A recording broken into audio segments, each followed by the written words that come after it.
In today's video, I'm going to teach you how to create a Slack channel in just 5 minutes. Whether you're just diving into Slack or looking to streamline your team communications, setting up a channel is an essential skill to have. So let's walk through this process step by step, ensuring everything is clear and easy to follow. First, you'll want to navigate to Slack's website.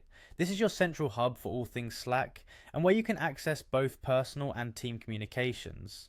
Open your preferred web browser and type in slack.com to get started. Now let's talk about logging in. On the Slack homepage, you'll see an option to sign in. If you haven't already signed in, click on Sign In with Google. This is a fast and convenient way to access your account, especially if you regularly use Google services. If you don't use Google for logging in, you can enter your Slack credentials to proceed.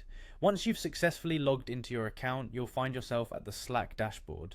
Take a moment to familiarize yourself with the layout. This is where you'll manage your channels, converse with colleagues, and organize your projects. The interface is user-friendly, but exploring it will make you even more comfortable. Next up, direct your attention to the left-hand side of the dashboard where you'll see the Channels section. Channel creation is a key feature of Slack, allowing you to compartmentalize discussions based on your project or team's needs. Go ahead and click on Channels to begin the process of creating a new one. When you're at the Channel section, you'll see the option to Create. Click on this button. This is where the magic happens. Creating a channel tailored to your specific needs. Whether you're working on a new project or need a space for hobby-related conversations, this is where you can bring your ideas to life.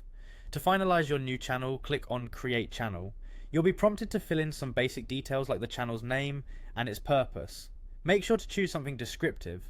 This will help everyone understand the channel's intent at a glance. You can also decide whether the channel should be public, visible to everyone in your workspace, or private, meant only for specific colleagues.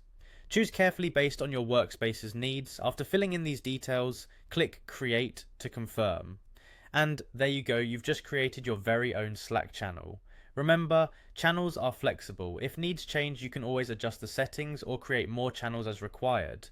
Practice makes perfect, and now you have the skills to organize your Slack workspace efficiently. Thank you for following along, and enjoy connecting and collaborating with your teams using your new Slack channel.